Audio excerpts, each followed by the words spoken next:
www.bbc.com।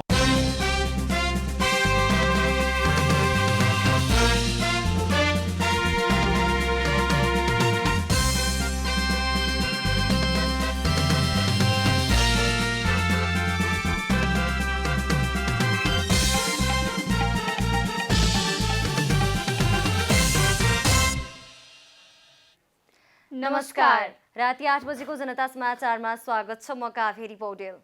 म राधिका तामाङ। सबैभन्दा पहिले प्रमुख समाचार। विनियोजित बजेटमा संघीय संसदमा मन्त्रालयगत छलफल जारी। सम्बन्धित मन्त्रीको उपस्थिति अनिवार्य भए पनि विभागीय मन्त्री नै बैठकमा अनुपस्थित।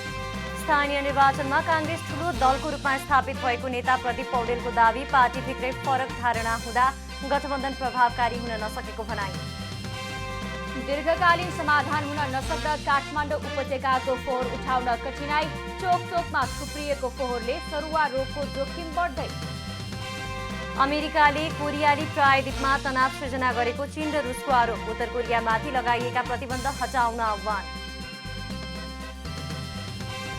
र नेपाली राष्ट्रिय क्रिकेट टोलीले विश्वकप लिग 2 अन्तर्गत आज ओमान विरुद्ध खेल्दै त्रिकोणात्मक श्रृङ्खलाको सुरुवात गर्छ।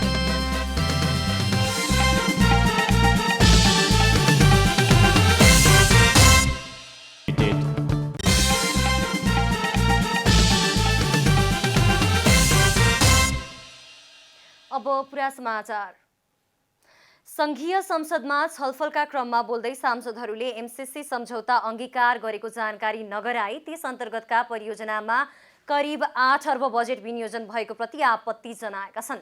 साझा प्रकाशनलाई वित्तीय अनुदान दिन वर्षौंदेखि आनाकानी गरेको भन्दै यसलाई धराशायी हुनबाट बचाउन कसैले चासो नदेखाएको सांसदहरूले बताएका छन्।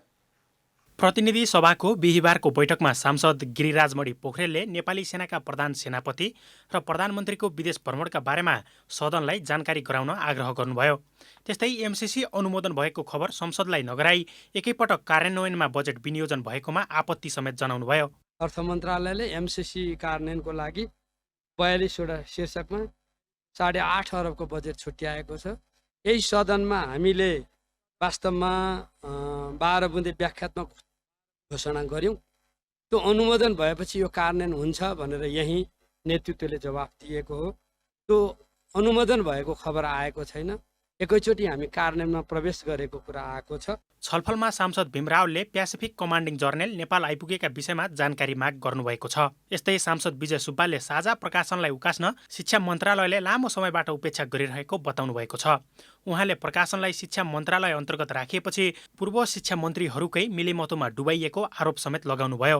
अहिले 1 वर्ष अगाडिदेखि तलब नखाएका कर्मचारीहरू छन् अनि साझा प्रकाशनलाई कर्मचारीहरूको संख्यालाई डाउनसाइज गर्नको निम्ति हामीले रिटायर्ड गरायौं कर्मचारीहरूलाई। उनीहरूको पाउनुपर्ने रकम अझै पनि पाएको छैन। तर हाम्रो साझा प्रकाशनको विगतको कुराहरूलाई जोड्दै अहिले यो सरकारको संरक्षणको संस्था हो, यसलाई वित्तीय सहयोग गरियोस् आदि आदि भनेर लगिएको फाइल मन्त्रीज्यूको सचिवालयमा छ। त्यो फाइल लुकाइएको छ। त्यस्तै सांसद भीमसेन दास प्रधानले त्रिभुवन विश्वविद्यालयलाई पर्याप्त बजेट नछुट्याइएको टिप्पणी गर्नुभएको छ। विश्वविद्यालयमा 139 दिनबाट ताला लागिरहेको बताउँदै गणतन्त्र आइसकेको अवस्थामा विश्वविद्यालयलाई दलरहित बनाउनु पर्ने बताउनु भएको छ। अहिलेसम्म टियुमा चाहिने त्रिभुवन विश्वविद्यालयमा पेन्सनको व्यवस्था गरेको छैन। झन्डै 3 अरबदेखि 4 अरबसम्म पेन्सनमा खर्च हुन्छ। अर्को एउटा सेन्टर अफ एक्सलेन्स कुरा बनाउनु, त्यसमा पनि कमिटी भएको थियो, त्यसमा केही रकम राखेको छ र त्यो अपुग छ। रिसर्च सेन्टरलाई वास्तवमा 32 सालदेखि टियुमा रिसर्च सेन्टर खोलेको विकास सेना सिरिज त्यो बेला क्वालिटी थियो त्यहाँ। तर अहिले दिन प्रतिदिन केही रिसर्चमा बजेटै भएन। काङ्ग्रेसको विषय हुँदाखेरि कम्युनिस्टको चाहिँ कार्यकर्ता विद्यार्थीले चाहिँ धम्काउने, तालाबन्दी गर्ने, काङ्ग्रेसको आयो भने कम्युनिस्ट गर्ने, यो त के हेराफेरी जस्तै भयो। सांसद चन्द्रकान्त चौधरीले सप्तरीमा पानीको तह निकै घटेकाले स्यालो बोरिङ प्रणालीका लागि बजेट छुट्याउन माग गर्नुभयो। हाम्रो सप्तरीमा बोरिङको लेयर 30 फिट तल, पानीको लेयर 30 फिट तल गइसकेको छ। त्यसैले अब त्यहाँ स्यालो बोरिङ भएन भनेदेखि त्यहाँ साधारण पाइप गाड्दाखेरि त्यो पानीले जनतालाई काम दिँदैन, जनजीवन ट्रस्ट छ। त्यस्तै सांसद प्रेम सुवालले माध्यमिक तहको शिक्षा निशुल्क र अनिवार्य हुनुपर्ने बताउनुभयो। उहाँले विश्वविद्यालयको शिक्षा पनि निशुल्क हुनुपर्ने बताउनुभयो। सांसद सुवालले तराईका जनताले आर्सेनिकयुक्त खानेपानी खानुपर्ने स्थितिमा खानेपानी मन्त्रालयको पनि औचित्य नभएको टिप्पणी गर्नुभएको छ। शिक्षा विज्ञान तथा प्रविधि मन्त्रालयले मावि शिक्षा निशुल्क र अनिवार्य विश्वविद्यालय शिक्षा निशुल्क नगर्ने हो भने यो मन्त्रालयको आवश्यकता छैन। ठगी गरिरहेका विदेशी विश्वविद्यालयका कलेजहरूको सञ्चालन अनुमति खारेज नगर्ने हो भने यो शिक्षा मन्त्रालयको आवश्यकता छैन। तराईका जनताले खानेपानी मन्त्रालय अन्तर्गत तराईका जनताले आर्सेनिक पानी खानुपर्ने स्थिति यथावत छ, त्यसकारण खानेपानी मन्त्रालयको औचित्य छैन।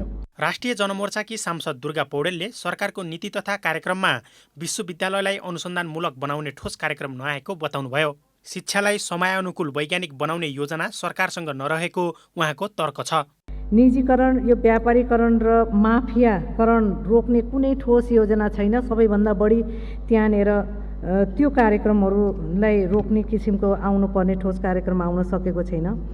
सरकारी तहबाटै नै निजीकरण र व्यापारीकरणलाई प्रोत्साहन गर्ने गरी आएको नीतिले गर्दाखेरि संविधानमा व्यवस्था भए बमोजिम पनि माध्यमिक शिक्षालाई निशुल्क गर्ने भन्ने कुराहरूलाई पनि कार्यान्वयन भएको छैन।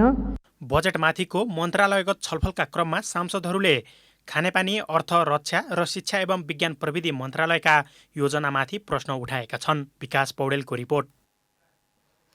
प्रतिनिधि सभा बैठकमा गत सोमबारदेखि सुरु भएको आगामी आर्थिक वर्ष 2079-80 को लागि विनियोजित बजेटको मन्त्रालयगत शीर्षकमाथिको छलफल जारी छ। मन्त्रालयगत छलफलका क्रममा संसदमा सम्बन्धित मन्त्रीको उपस्थिति अनिवार्य हुन्छ, तर संसदप्रति न त मन्त्री उत्तरदायी छन् न सांसदहरू नै। विनियोजन विधेयक 2079 को विभिन्न शीर्षकहरूमाथि जारी छलफल अन्तर्गत बिहिबार शिक्षा, विज्ञान तथा प्रविधि, खानेपानी, अर्थ र रक्षा मन्त्रालयको विभिन्न शीर्षकहरूमाथि छलफल हुने कार्यसूची रहेको थियो। मन्त्रालयगत बजेटमाथिको छलफलका क्रममा सम्बन्धित मन्त्रीको उपस्थिति अनिवार्य हुन्छ, तर संसदप्रति न त मन्त्री उत्तरदायी देखिन्छन् न त सांसदहरू नै। बिहिबार मन्त्रालयगत बजेटमाथिको छलफलमा भाग लिन रोस्टममा उभिएका सांसद सूर्य पाठकले खानेपानी मन्त्रालय अन्तर्गत नीतिगत असहमतिका कुरा गर्न आएको भन्दै मन्त्रीको अनुपस्थितिमा आफूले विषय प्रवेश गर्ने कि नगर्ने भन्दै प्रश्न उठाउनुभयो। सभामुख महोदय, मैले सुरु गरौँ कि खानेपानी मन्त्रीलाई पुऱ्याउँ? म खानेपानी मन्त्रालयमा मन्त्रीसँग नीतिगत असहमति भएर कुरा राख्न आइरहेको छु। मैले मन्त्रीलाई देखेको छैन, म पूर्णी भए मन्त्रीलाई। तपाईँ आफ्नो भनाइ सुरु गर्नुहोस्, यहाँ म सचिवालयलाई। मेरो भनाइ नै मन्त्रीसँग आँखा जुदाएर गर्नुपर्ने कुरा छ सभामुख महोदय। खानेपानी मन्त्रीको बारेमा सचिवालयलाई जानकारी दिएर मलाई जानकारी दिन गर्छु। मेरो ध्यान आकर्षण भयो, तपाईँ अगाडि। धन्यवाद सभामुख महोदय। खानेपानी मन्त्री अनुपस्थितका विषयमा सभामुख अग्निप्रसाद सापकोटाले आफ्नो ध्यानाकर्षण भएको जानकारी गराएसँगै सांसद पाठकले विषय प्रवेश गर्नुभयो। त्यसपछि खर्च कटौतीको प्रस्ताव पेश गर्न र बजेटको विषयगत छलफलमा भाग लिने क्रममा सांसद भीम रावलले अर्थमन्त्री जनार्दन शर्मा अनुपस्थित भएको बारे प्रश्न उठाउनुभयो। प्रतिनिधि सभाको सदस्यको हैसियतले, जनताको प्रतिनिधिको हैसियतले यो जवाबदेही व्यवस्था हो भन्ने कुरा म नेपाल सरकारलाई स्मरण गराउन चाहन्छु। देशको अर्थतन्त्र सङ्कटग्रस्त छ, हामी यसमा छलफल गर्दैछौँ। अर्थमन्त्रीजी हुनुहुन्न, उहाँ अर्थमन्त्री आउनुभएको थियो। मेरो आँखाले नै देखि उहाँ अस्वस्थ हुनु भएर मसित बिदामा आएर जानुभएको छ र मान्य शिक्षा मन्त्रीलाई उहाँले मेरो मन्त्रालयमा उठेका कुराहरू टिपोट गर्न भनेर जानुभएको छ। यो मानवीय कुरालाई ख्याल गरौँ।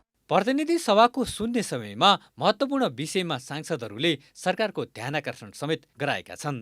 हामी सबैले मिलेर व्यवस्था परिवर्तन गर्यौं, तर अवस्था उस्तै छ।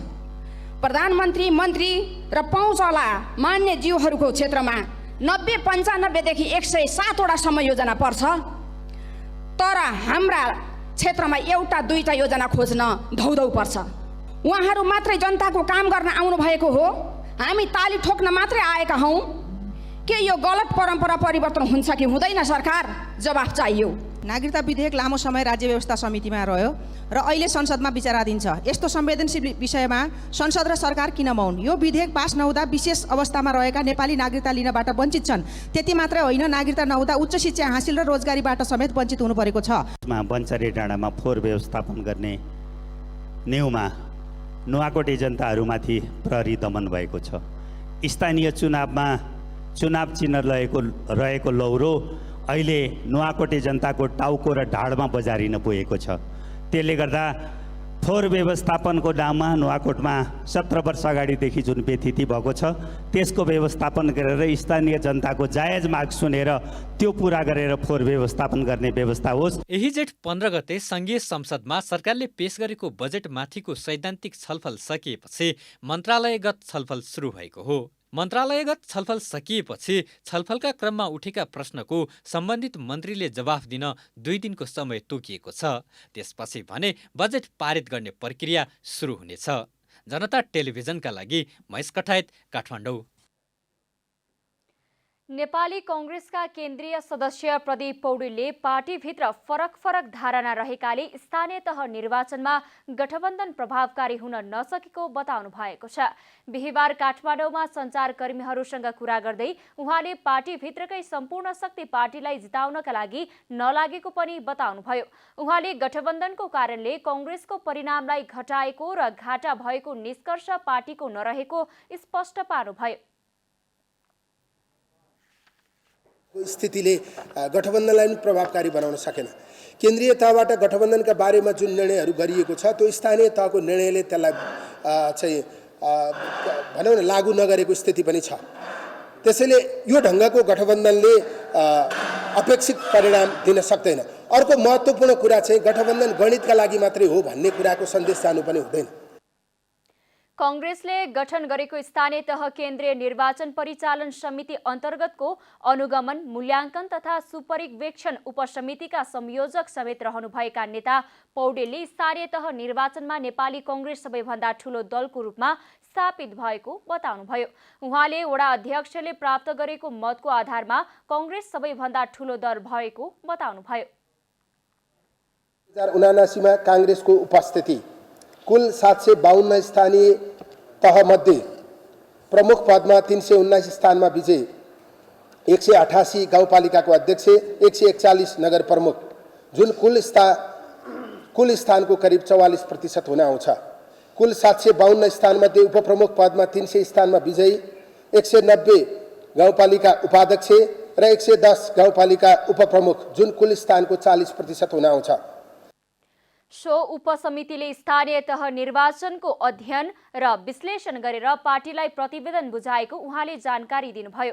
उहाँले नेपाली कांग्रेसले 141 स्थानमा नगर प्रमुख, 188 स्थानमा गाउँपालिका अध्यक्ष, 110 स्थानमा नगर उपप्रमुख र 190 स्थानमा गाउँपालिका उपाध्यक्ष जितेको जानकारी दिनुभयो। त्यसैगरी 2665 वडा अध्यक्ष, 2606 महिला सदस्य, 2551 दलित महिला सदस्य र 5307 खुला सदस्य जितेको पनि उहाँले बताउनुभयो। राष्ट्रिय सभा सदस्य कमला पन्तले विदेशमा बस्ने नेपालीहरूलाई मतदानको अधिकार दिन माग गर्नु भएको छ। बिहिबार राष्ट्रिय सभा बैठकले विशेष समयमा बोल्दै पन्तले विदेशमा बस्ने नेपालीहरूलाई मतदानको अधिकार दिनुपर्ने बताउनु भएको हो। मतदान गर्न पाउनु नागरिकको नैसर्गिक अधिकार भएको उल्लेख गर्दै उहाँले विदेशिएका नेपालीहरूले सो अधिकार गुमाइरहेका बताउनुभयो। उहाँले नागरिकलाई मतदान गर्न पाउने संवैधानिक अधिकारबाट वञ्चित गर्ने कुरा न्यायको हिसाबले पनि उपयुक्त नहुने भन्दै विदेशी भूमिमा हुने नेपालीलाई मतदानको अधिकार दिन सरकारसँग माग गर्नुभयो। मतदान गर्न पाउने उसको नैसर्गिक अधिकार हो, मौलिक हकमा पनि छ। हामीले यो नैसर्गिक अधिकारलाई नेपाली नागरिकले गुमाइराखेका छन्। विदेशमा बस्ने नेपालीहरूले यदि त्यही देशको नागरिकता लिएको छ र हाम्रो मुलुकको नागरिकता छोडेको छ भने अर्कै कुरा हो। उहाँले किसानहरूलाई मलको अभाव भएकाले सरकारले तुरुन्त मलको व्यवस्था गर्नुपर्ने बताउनुभयो। जनता समाचारमा छोटो विश्राम।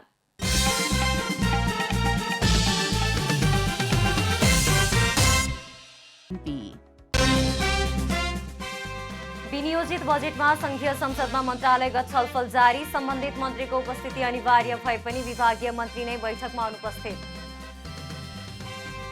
स्थानीय निर्वाचनमा कांग्रेस ठूलो दलको रूपमा स्थापित भएको नेता पौडेलको दाबी, पार्टीभित्रै फरक धारणा हुँदा गठबन्धन प्रभावकारी हुन नसकेको भनाई। दीर्घकालीन समाधान हुन नसक्दा काठमाडौँ उपत्यकाको फोहोर उठाउन कठिनाई, चोकचोकमा थुप्रिएको फोहोरले सरुवा रोगको जोखिम बढ्दै। अमेरिकाले कोरियाली प्रायद्वीपमा तनाव सिर्जना गरेको चीन र रुसको आरोप, उत्तर कोरियामाथि लगाएका प्रतिबन्ध हटाउन आह्वान। र नेपाली राष्ट्रिय क्रिकेट टोलीले विश्वकप लिग 2 अन्तर्गत आज ओमान विरुद्ध खेल्दै त्रिकोणात्मक श्रृङ्खलाको सुरुवात गर्दै।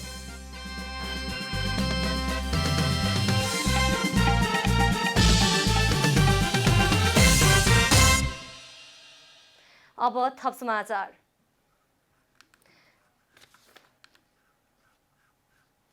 दीर्घकालीन समाधान गर्न नसक्दा संघीय राजधानी काठमाडौँ उपत्यकाको फोहोर उठाउन कठिनाई भएको छ। सडकपेटी लगायत चोक चोकमा फोहोर थुपार्दा सर्वसाधारणदेखि पैदल यात्री सबैलाई समस्या त भएकै छ, त्यसमा पनि झाडा पखाला जस्ता सरुवा रोगले फोहोर व्यवस्थापन समस्या थप जटिल बन्दै गएको छ। काठमाडौँ उपत्यकाको फोहोर समयमा नउठाउँदा सडकदेखि सदनसम्म चर्चाको विषय बनेको छ। तर फोहोर व्यवस्थापनको दीर्घकालीन समाधान भने कहीँ कतैबाट निस्किएको छैन। समयमा फोहोर नउठाउँदा काठमाडौँको वातावरण नै दुर्गन्धित भएको छ। उपत्यकाका मुख्य चोक र सडक छेउमा थुपारिएका फोहोरले स्थानीयदेखि पैदल यात्री सबै समस्यामा परेका छन्। कोरोना भाइरसको महामारी पछिको समयमा विभिन्न सरुवा रोग देखा परेका छन्।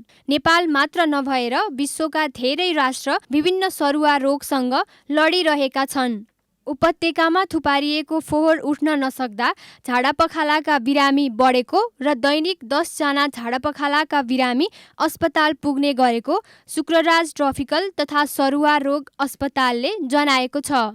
मौसमी संक्रामक रोगहरू भन्नु चाहिन्छ यही समयमा देखिने र यसमा एकदम पहिलो नम्बरमा आउने झाडापखाला नै हो र विगत केही दिन या हप्तादेखि चाहिँ झाडापखालाको बिरामीहरू चाहिँ आउने क्रम जारी नै छ। त्यस्तै अब स्क्रफ टाइफसको बिरामी पनि दैनिक जस्तो देख्छु मैले, त्यो देखिरहेको छ भने अब आगामी दिनहरूमा पानीजन्य जुन संक्रामक रोगहरू त्यो थप फैलिने सम्भावना। वर्षाको समयमा सडक पेटीमा जम्मा भएको फोहोरले वातावरण दूषित हुँदा झाडापखालाको प्रकोप सुरु भएको हो। सडकमा थुप्रिएको फोहोरबाट निरन्तर दूषित पानी बगिरहेको र उक्त पानी फलफुल वा खानेपानीमा मिसिदा रोगको जोखिम धेरै भएको छ। फोहोरहरू चाहिँ व्यवस्थित नभएको अवस्थामा यत्र त्यत्र फालिरहेको अवस्थामा पानी परेर त्यो पानीले गर्दाखेरि जताततै फैलिरहेको छ होइन। त्यो फैलिरहेको अवस्थामा चाहिँ त्यो हाम्रो भनौँ घरको चाहिँ भान्सासम्म पुग्न सक्ने सम्भावना, अथवा तपाईँ हामी जुन बाहिर गएर खान्छौँ त्यहाँ पनि पुगेर आउनसक्छ। यी सबै कुरालाई मध्यनजर गर्ने हो भने चाहिँ जुन फैलिरहेको या फैलन सक्ने भनेर जुन हामीले भनेका सङ्क्रामक रोगहरू छ त्यसको सम्भावनालाई अरू यो फोहोर अव्यवस्थित हुँदाखेरि चाहिँ भत्ते बढाएको चाहिँ मैले महसुस चाहिँ गरेको छु। उपत्यकाको फोहोर व्यवस्थापनमा भएको कमी कमजोरीको समाधान गर्न नसक्नु सरकार राज्यप्रति जिम्मेवार नभएको प्रश्न हुन्छ। सरकारले फोहोर व्यवस्थापन गर्न नसक्दा आम नागरिकको स्वास्थ्य सङ्कटमा परेको छ। काठमाडौँको फोहोरलाई व्यवस्थापन नगरी यो सङ्कटकाल स्थिति उत्पन्न भइसक्यो। फोहोर सङ्कटकाल, त्यसमा सरकारको कुनै दायित्व हुँदैन। नगरपालिकाको टाउकोमा हालेर आनन्द बस्न मिल्छ? जनताको आम जनताको स्वास्थ्य गम्भीर सङ्कटमा परिराखेको छ। अनि यो व्यवस्थापन गर्न नसक्ने सरकारले 32% कृषिमा तुरुन्तै अब चाहिँ आफ्नो आत्मनिर्भर हुन्छु या आयात घटाउँछु त्यो पत्याइन्छ। यस्ता गफहरूले हुन्छ? काठमाडौँको फोहोर सफा गरेर देखाउनुहोस्। तुलनात्मक रूपमा अन्य समयमा भन्दा गर्मी महिनामा सरुवा रोग निकै सक्रिय हुने गर्दछ। उपत्यका वरिपरि जमेका पानी र त्यसमा जम्मा भएका फोहोरले हैजा, झाडापखाला लगायतका रोग फैलन सक्ने सम्भावना अधिक छ। फोहोरकै कारण सरुवा रोग फैलिए त्यसले महामारीको रूप लिन सक्ने भन्दै चिकित्सकले समयमै सजग हुनुपर्नेमा जोड दिएका छन्। क्यामेरामा जेपी श्रेष्ठका साथ अस्मिता तिवारी, काठमाडौँ। मौसमविदहरूले यस वर्ष औसतभन्दा धेरै वर्षा हुने भन्दै सरकारको ध्यान आकर्षण गराएका छन्। जल तथा मौसम विज्ञान विभागले यसअघि नै यस वर्ष सरदरभन्दा बढी वर्षा हुन सक्ने पूर्वानुमान गरेको छ। यस वर्षको मनसुनजन्य विपदबाट देशभर 17 लाख मानिस प्रभावित हुन सक्ने विज्ञहरूले बताइरहेका छन्। नेपालमा एक हप्ता अघि नै पूर्वी भेगबाट मनसुन भित्रिएको छ, जसका कारण मौसम विज्ञ, सांसद, सरकारवाला निकायले पूर्व तयारीका लागि सरकारको ध्यान आकर्षण गराइरहेका छन्। यस वर्ष प्रदेश 1 को हिमाली भूभाग बाहेकका स्थान र काठमाडौँबाट पश्चिमका क्षेत्रमा अत्याधिक वर्षा हुने मौसमविदहरूको आकलन छ। यसै क्रममा प्रतिनिधि सभा र राष्ट्रिय सभाका सांसदहरूले यस वर्षको मनसुनमा विपद व्यवस्थापन र पूर्व तयारीको काममा अहिलेदेखि नै ध्यान पुर्याउन सरकारलाई आग्रह गरेका छन्। सरकारले विभिन्न किसिमका राहतका कार्यक्रमहरू किसान समक्ष पुर्याउनु पर्ने अवस्था पनि हुन्छ र त्यस्तै किसिमबाट विभिन्न प्रकोपहरूबाट घरबारहरू जुन ठाउँबाट घरबारबाट बाहिर जानुपर्ने स्थिति पनि छ। कतिपय पहिरोले घरहरू पुरिएको अवस्थाहरू, त्यहाँ विस्थापित हुनुपर्ने अवस्थाहरू पनि छ। त्यसको तथ्याङ्कहरू र विगतको घटनाहरूलाई लिँदै आएर त्यो घटनाहरू फेरि नदोहोरोस्। विपद व्यवस्थापन प्राधिकरण नै छ सरकारको मातहतमा, गृहको मातहतमा।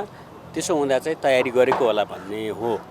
किनभने विपद व्यवस्थापन प्राधिकरण अलग भइसकेपछि उसले सम्भावित विपद, खास गरी बाढी, डुबान, पहिरो लगायतका अहिलेको सिजनमा हुने विपदको तयारी गरेकै छ।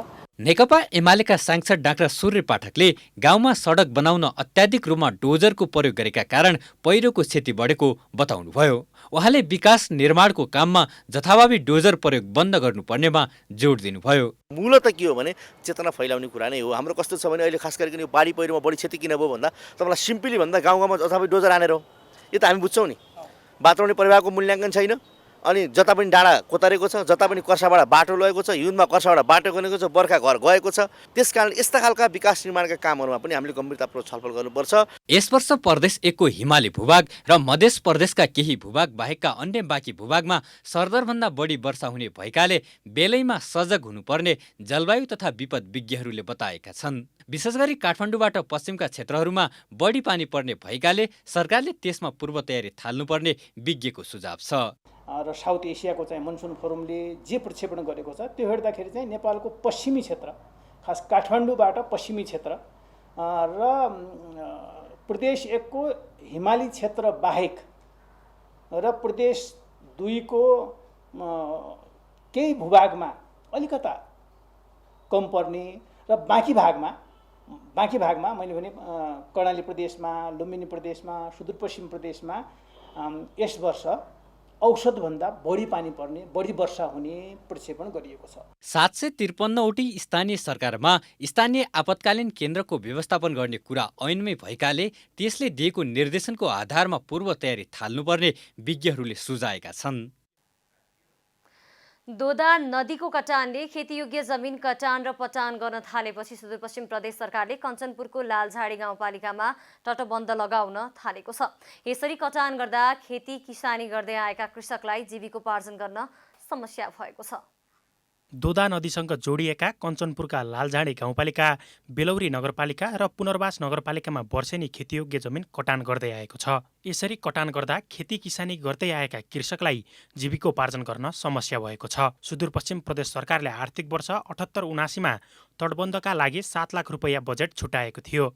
उपभोक्ता समिति मार्फत 30 मिटर लम्बाइ र 6 मिटर चौडाइ रहने गरी तटबन्धको काम भइरहेको उपभोक्ता समितिले जनाएको छ।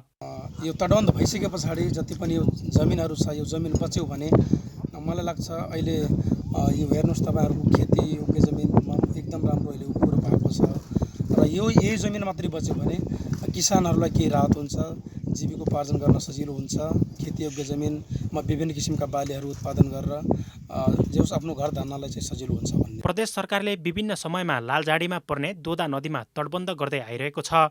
वर्षायाममा घरखेत बगाउने पिर हुने गरेको स्थानीयको दुखेसो छ। यसअघि 2064 सालको बाढीले लालझाडी गाउँपालिकाका 100औं घर डुबानमा पर्नुका साथै ठूलो धनजनको क्षति भएको थियो। हालको लालझाडी वार्ड नम्बर 3 को नन्दगाउँ नै पुरै विस्थापित हुनु परेको थियो। नदी कटानले धेरै समस्या पारेको छ। हाम्रो खेतबारी सबै बगाएर लगेको छ। अरू यो गाउँमा पनि समस्या पार्छ, गाउँ पनि डुबाउन पर्छ। खेतीयोग्य जमिन अहिले बगर बनेको छ। बर्खायाममा उब्जनी गरिएको बालीसहित नदीले कटान गरी नोक्सान पुर्याउने गरेकाले खेत नै बाँझो छाड्नुपर्ने बाध्यता रहेको छ। खेतलाई नदीले कटानी गरेपछि आउने दिनमा कसरी जीविकोपार्जन गर्ने भन्ने चिन्ता यहाँका कृषकहरूको छ। हाम्रो यो नदी कटानले चाहिँ धेरै कटानी गरिरहेछ। पहिला चाहिँ हाम्रो जमिन लगभग धेरै थियो, यता चाहिँ बिघौ जमिनहरू यो नदीले कटानी गरिरहेछ। वर्षेनी कटानी गरे तर सरकारबाट पहल हुन्छ त तटबन्धहरूको, तटबन्ध चाहिँ आउन त आउँछ तर समयमा नबाँधिएर, अनि बाँधे पनि त्यो उचित व्यवस्थापनको हिसाबले नबाँधिएर जस्तो कटानी छ त्यस्तै हिसाबले बाँधिन्छ। यहाँ 90% राणा थारू समुदाय बसोबास गर्छन्। चारैतिर दोदा नदीले घेरिएको छ। दुर्गम गाउँपालिका भएकाले पक्की सडक विस्तार हुन सकेका छैनन्। दोदा नदीले खेत कटानी गरेर विस्थापित हुनु परेको पीडा त छँदैछ, तर आफूहरूको खेत कटानी रोकथामका लागि स्थानीय सरकारले कुनै पनि कार्यक्रम नल्याएको कृषकहरूको गुनासो छ। कञ्चनपुरबाट जुद्ध चौधरीको रिपोर्ट। अमेरिकी सेनाका एसिया प्रशान्त क्षेत्र प्रमुख चार्ल्स ए फिलन 4 दिने नेपाल भ्रमणका क्रममा आज काठमाडौँ आइपुग्नु भएको छ। प्रधानमन्त्री शेरबहादुर देउवा, प्रधान सेनापति प्रभुराम शर्मा अमेरिका भ्रमणमा जाने तयारी भइरहेका बेला प्रमुख फिलन नेपाल भ्रमणमा आउनुले यसलाई महत्त्वपूर्ण रूपमा हेरिएको छ। नेपाल अमेरिका कूटनीतिक सम्बन्धको 75औं वर्षगाँठको अवसरमा उच्च तहमा विभिन्न उच्च पदस्थ पदाधिकारीहरूको भ्रमण हुने कुरा हुँदै दुवै देशले दाबी गर्दै आइरहेका छन्। दुवै देशका कूटनीतिक अधिकारीहरूले यो बीचमा दुवै देशका उच्च पदस्थ पदाधिकारीहरूको भ्रमणलाई विशेष चासोका साथ लिएका छन्। आगामी असारमा प्रधान सेनापति शर्मा र त्यसपछि प्रधानमन्त्री देउवा अमेरिका भ्रमणमा जाने कार्यक्रम रहेको छ। अमेरिकी उच्च पदस्थ पदाधिकारीहरूको नेपाल भ्रमण र नेपाली उच्च पदस्थ पदाधिकारीहरूको अमेरिका भ्रमणको कुरा चलिरहेको सन्दर्भलाई त्रिभुवन विश्वविद्यालय अन्तर्राष्ट्रिय सम्बन्ध तथा कूटनीतिक विभागका प्राध्यापक खड्क केसी भने नेपालको अन्तर्राष्ट्रिय सम्बन्धमा केही बदलाव आएको बताउनुहुन्छ। नेपालको अन्तर्राष्ट्रिय सम्बन्धमा केही बदलाव आएको छनक चाहिँ दिन्छ र मोर देन द्याट अब जति जसलाई अब अमेरिकी कूटनीतिज्ञ अब मिस जियाले तिब्बतन शरणार्थी शिविरमा भ्रमण गर्नुभयो, त्यो चाहिँ नेपालको राष्ट्रिय सुरक्षाका हिसाबले नेपालको सरकारले चाहिँ अत्यन्तै लाचार काम गरेको हो। प्राध्यापक केसीले एमसीसी पछि इन्डो पेसिफिकमा लैजाने प्रयत्न हो कि भनेर शंका गर्न सकिने घटनाक्रम बढिरहेको बताउनुभयो। उहाँले नेपालमा गठबन्धन कायम गरेको उल्लेख गर्दै अहिले नेपालको धमिलो पानीमा माछा मार्ने काम भइरहेको बताउनुभयो। उहाँले धेरै गठबन्धन हुनु भनेको सरकार कमजोर हुनु रहेको भन्दै गठबन्धनमा सम्मिलित कुनै दलले कहिले पार्टी छोड्ने हो भन्ने चिन्ता नेतृत्वलाई हुने गरेको बताउनुभयो। एमसीसी पछि इन्डो पेसिफिकमा लाने प्रयत्न हो कि भनेर शंका गर्न चाहिँ सकिने घटनाक्रमहरू बढिरहेछ। तर यो मुलुकलाई कुनै पनि सुरक्षा एलायन्सेसमा चाहिँ लगेर दुर्घटनामा पुर्याउने चाहिँ नेपालको समकालीन राजनीतिक नेतृत्वहरू जतिसुकै अब सत्ता केन्द्रित र बेइमान भए पनि त्यो हदसम्म नजालान् कि भन्ने अपेक्षा म गर्छु। किनभने Nepal cannot afford any strategic alliance. हामी चाहिँ कुनै पनि चाइनाले भोलि सुरक्षा त्यस्तो खालको बनाएछ भने पनि हामी चाहिँ कुनै सुरक्षा छातामा जान सक्दैनौँ। अब आर्थिक समाचार।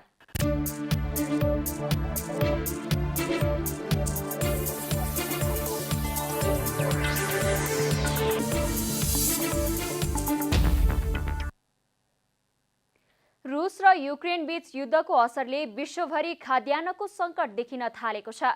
नेपालको खाद्यान्नमाथि भारतसँगको बढ्दो परनिर्भरताकै बीच भारतले बिस्तारै कतिपय खाद्यान्न नेपाल निर्यातमा रोक लगाउन थालेको अवस्थामा भविष्यमा खाद्य सङ्कट आउन नदिन नेपालले के तयारी गर्नुपर्छ, के भन्छन् विज्ञहरू। सरकारले हालै सार्वजनिक गरेको नीति तथा कार्यक्रम र बजेटमा कृषि र कृषिका लागि अनुसन्धान र विकासमा विशेष जोड दिने उल्लेख छ। हरेक वर्ष नेपालले ठूलो मात्रामा भारतसँग कृषि व्यापार घाटा बेहोर्दै आएको छ।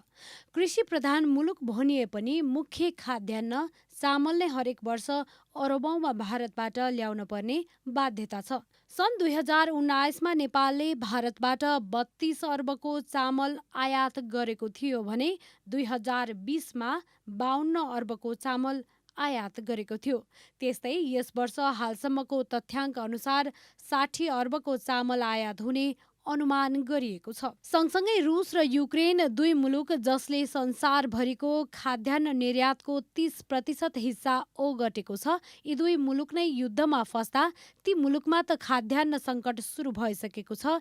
यस लगायत अन्य धेरै मुलुकले समेत खाद्य सङ्कटको खतरामा पर्ने देखिएको छ। यसबाट नेपाल पनि अछुतो रहने छैन। UN लगायत विश्व खाद्य सङ्गठन र अन्तर्राष्ट्रिय एजेन्सीहरूले खाद्य सङ्कटबाट जोगिन सबै मुलुकहरूले सतर्कता अपनाउन पटक पटक सुझाव दिएका छन्। नेपालले थप सतर्कता अपनाउन पर्ने बताउँछन् नेपालमा रहेका अन्तर्राष्ट्रिय संस्थाका प्रतिनिधिहरू। We're certainly working with our government partners. We're also working with many of the agriculture research councils here, and also working very, very closely with other organizations in the country to make sure that Nepalis do have enough food. One of our primary concerns at the CG is around food security and then around nutrition security.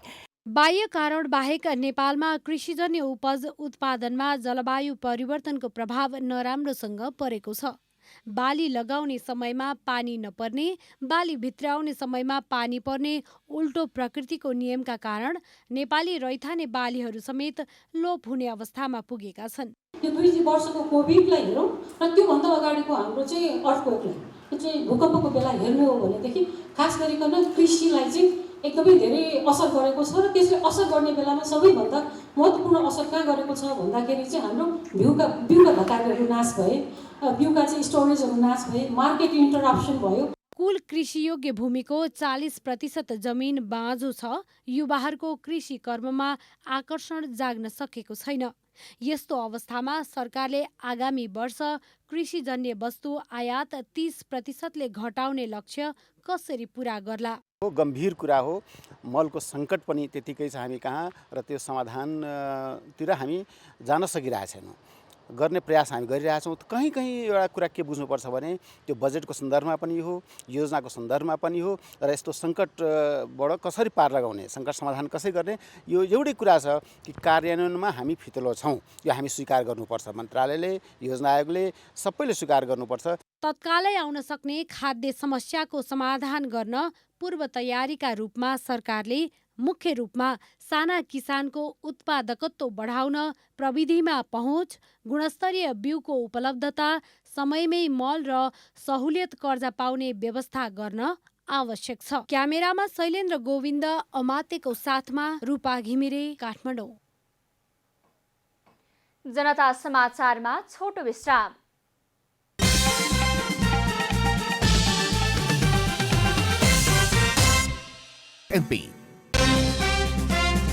विनियोजित बजेटमा संघीय संसदमा मन्त्रालयगत छलफल जारी। सम्बन्धित मन्त्रीको उपस्थिति अनिवार्य भए पनि विभागीय मन्त्री नै बैठकमा अनुपस्थित।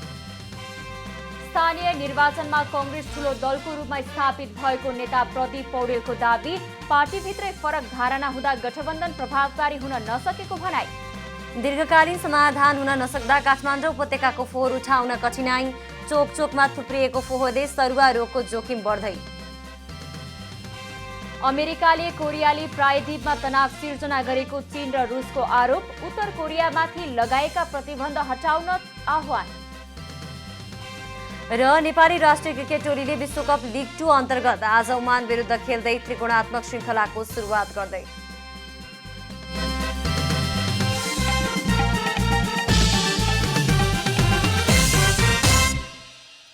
जनता समाचारमा अब अन्तर्राष्ट्रिय समाचार। युक्रेनी राष्ट्रपति भोलोडिमिर जेलेन्स्कीले पूर्वी युक्रेनको डोनबास क्षेत्रको भाग्यको निर्णय सेभेरोडोनेस्क शहरको लडाईँमा हुने बताउनु भएको छ। सेभेरोडोनेस्कमा लडाईँ जारी रहेको बताउँदै जेलेन्स्कीले युक्रेनीहरूले क्षति बिहोर्दै अघि बढिरहेको रुसी सेनालाई ठूलो क्षति पुर्याइरहेको बताउनुभयो। तर आक्रमणकारीहरू अब सबै शहर कब्जा गर्न सक्ने बताइएको छ। क्षेत्रीय गभर्नर सेर्ही हाइडाईले युक्रेनी लडाकुहरूले शहरको बाहिरी भाग मात्रै कब्जा गरेको बताएका छन्। यसैबीच संयुक्त राष्ट्र संघका प्रमुख एन्टोनियो गुटेरसले रुसको आक्रमणले विश्वको खाद्य सुरक्षा, ऊर्जा र वित्तमा गम्भीर प्रभाव पर्ने चेतावनी दिनुभएको छ।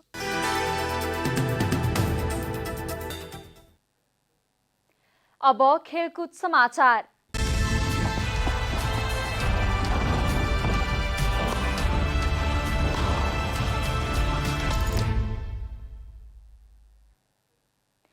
अमेरिका भ्रमणमा निस्किएको नेपाली राष्ट्रिय क्रिकेट टोलीले आज विश्वकप लिग 2 अन्तर्गत ओमान विरुद्ध खेल्दै त्रिकोणात्मक श्रृङ्खलाको सुरुवात गर्दैछ।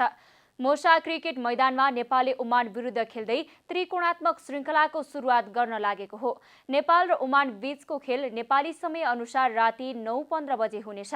श्रृङ्खला सुरुवात गर्न लागेको नेपाल ओमान विरुद्ध सुखद नतिजाको खोजीमा हुनेछ। ओमान पनि नेपाललाई हराएर सुखद सुरुवातको पक्षमा रहनेछ। चिरपरिचित प्रतिद्वन्दी ओमान विरुद्ध नेपालको पछिल्लो 4 भेट सुखद छैन। नेपालले ओमानलाई एक पटक मात्र हराएको छ। लिग 2 अन्तर्गत नै नेपालले ओमानलाई 2021 को सेप्टेम्बरमा उसैको मैदानमा 7 विकेटले हराएको थियो। त्यसअघिको 3 भेटमा ओमान लगातार विजयी भएको थियो। लिग 2 मा ओमान 32 खेलमा 40 अङ्क जोडेर शीर्ष स्थानमा रहेको छ। नेपाल भने 12 खेलमा 12 अङ्क जोडेर 6औं स्थानमा रहेको छ। सिरिज अन्तर्गत नै नेपालले दोस्रो खेल अमेरिका विरुद्ध जुन 11 मा खेल्नेछ। नेपालले तेस्रो खेलमा फेरि ओमान विरुद्ध जुन 14 र अन्तिम खेलमा नेपालले अमेरिका विरुद्ध जुन 15 मा खेल्ने तालिका रहेको छ। मलेसियामा जारी आइसिसी अन्डर 19 महिला T20 विश्वकप छनौटको अन्तिम खेलमा नेपालले मलेसियालाई 25 रनले पराजित गर्दै प्रतियोगिताको सुखद अन्त्य गरेको छ। क्वालालम्पुरमा नेपालले दिएको 87 रनको लक्ष्य पछ्याएको मलेसियाले निर्धारित 20 ओभरमा 4 विकेट गुमाएर मात्र 61 रन मात्र बनाउन सक्यो। कसिलो बलिङ गरेको नेपाल सामु मलेसियाका लागि एल्सा हन्टेरले सर्वाधिक 28 रन जोड्नु बाहेक अन्य खेलाडीले दोहोरो अङ्कको स्कोर छुन सकेनन्। यसबाहेक ऐनुर रिधवानले 8, नुर हसिमा तजुद्दिनले 7 र नुर अवेदुल समदले 5 रनको पारी खेलिन्। बलिङतर्फ नेपालकी कप्तान कृतिका मरासिनीले 2 विकेट लिँदा मनिषा कुमारी उपाध्यायको नाममा 1 विकेट रह्यो। यसअघि टस जितेर ब्याटिङमा आएको नेपालले पूरा 20 ओभर खेल्दै 7 विकेट गुमाएर 86 रनको योगफल तयार गरेको थियो। नेपालकी अञ्जली विश्वकर्माले सर्वाधिक 33 रन बनाउँदा आसमा पुलामीले 26 रन बनाउनु बाहेक अन्य खेलाडीले सम्झनालायक प्रदर्शन गर्न सकेनन्। मलेसियाकी नुर अवेदुल समतले 2 र एल्सा हन्टेरले 1 विकेट लिए जित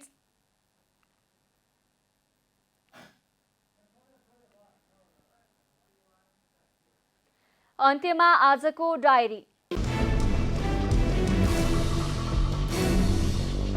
संघीय संसदमा छलफलका क्रममा बोल्दै सांसदहरूले एमसीसी सम्झौताका अंगीकार गरेको जानकारी नगराई त्यस अन्तर्गतका परियोजनामा करिब 8 अर्ब बजेट विनियोजन भएको प्रति आपत्ति जनाएका छन्। साझा प्रकाशनलाई वित्तीय अनुदान दिन वर्षौंदेखि आनाकानी गरेको भन्दै यसलाई धराशायी हुनबाट बचाउन कसैले चासो नदेखाएको सांसदहरूले बताएका छन्। प्रतिनिधि सभा बैठकमा गत सोमबारदेखि सुरु भएको आगामी आर्थिक वर्ष 2079-80 को लागि विनियोजित बजेटको मन्त्रालयगत शीर्षकमाथिको छलफल जारी छ। मन्त्रालयगत छलफलका क्रममा संसदमा सम्बन्धित मन्त्रीको उपस्थिति अनिवार्य हुन्छ, तर संसदप्रति मन्त्री र सांसदहरू दुवै उत्तरदायी छैनन्। मौसमविदहरूले यसै वर्ष औसतभन्दा धेरै वर्षा हुने भन्दै सरकारको ध्यानाकर्षण गराएका छन्। जल तथा मौसम विज्ञान विभागले यसअघि नै यस वर्ष स्तरदरभन्दा बढी वर्षा हुन सक्ने पूर्वानुमान गरेको छ। यस वर्षको मनसुनजन्य विपदबाट देशभर 17 लाख मानिस प्रभावित हुन सक्ने विज्ञहरूले बताएका छन्। संयुक्त राज्य अमेरिकाले कोरियाली प्रायद्वीपमा तनाव सिर्जना गरेको चीन र रुसले आरोप लगाएका छन्। प्योङयाङको नयाँ ब्यालिस्टिक क्षेप्यास्त्र प्रक्षेपणलाई लिएर नयाँ विश्वव्यापी प्रतिबन्धहरूमाथि छलफल गर्न आयोजित गरिएको ऐतिहासिक बैठकमा उनीहरूले यस्तो आरोप लगाएको अल जजिराले जनाएको छ। अमेरिका भ्रमणमा निस्किएको नेपाली राष्ट्रिय क्रिकेट टोलीले आज विश्वकप लिग 2 अन्तर्गत ओमान विरुद्ध खेल्दै त्रिकोणात्मक श्रृङ्खलाको सुरुवात गर्दैछ। मौसा क्रिकेट मैदानमा नेपालले ओमान विरुद्ध खेल्दै त्रिकोणात्मक श्रृङ्खलाको सुरुवात गर्न लागेको हो। ओमान पनि नेपाललाई हराउन सुखद सुरुवातको पक्षमा रहनेछ। लिग 2 अन्तर्गत नै नेपालले ओमानलाई 2021 को सेप्टेम्बरमा उसैको मैदानमा 7 विकेटले हराएको थियो। नेपालले तेस्रो खेलमा फेरि ओमान विरुद्ध जुन 14 र अन्तिम खेलमा नेपालले अमेरिका विरुद्ध जुन 15 मा खेल्ने तालिका रहेको छ।